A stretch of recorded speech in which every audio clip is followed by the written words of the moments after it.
April a wolf's tongue does loudling to cover thy scent, they said. We follow to the death. Take thy tail, said Mowgli, flinging it back along the course he had taken. The pack instinctively rushed after it. And follow now, to the death! He had slipped down the tree trunk and headed like the wind in bare feet for the bee rocks, before Ladone saw what he would do. They gave one a deep howl and settled down to the long, lobbing canter that can at the last run down anything that runs.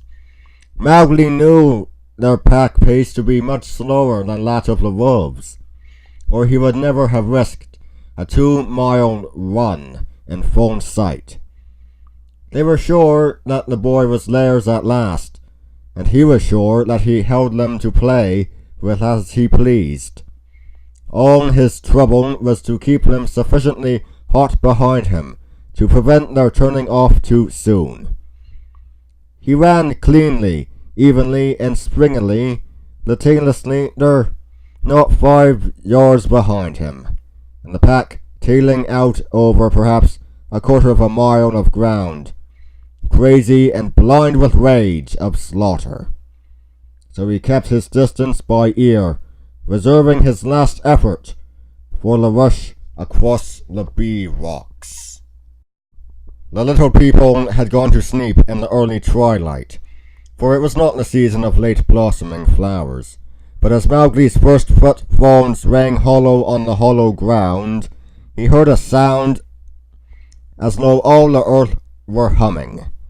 Then he ran as he had never run in his life before, spurned aside 1, 2, 3 of the piles of stones into the dark, sweet-smelling gullies, heard a roar like the roar of the sea in a cave, saw with the tail of his eye the air grow dark behind him, saw the current of the Waingunga far below, and a flat, diamond-shaped head in the water, leaped outward with all his strength, the tailless dhole snapping at his shoulder in mid-air, and dropped feet first to the safety of the river, breathless and triumphant. There was not a sting upon him, for the smell of the garlic had checked the little people for just the few seconds that he was among them. When he rose, Kaa's coils were steadying him, and things were bounding over the edge of the cliff, great lumps, it seemed, of clustered bees, falling like plummets, but before any lump touched water, the bees flew upward, and the body of a dhole whirled downstream. Overhead they could hear furious, short yells that were drowned in a roar like breakers, the roar of the wings of the little people of the rocks.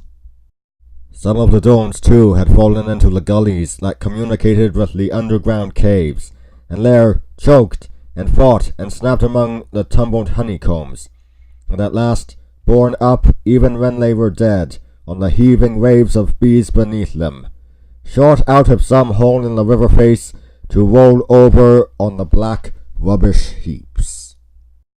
There were dholes who had leaped short into the trees on the cliffs, and the bees blotted out their shapes, but the greater number of them, maddened by the stings, had flung themselves into the river, and, as Kaa said, the Waingunga was hungry water.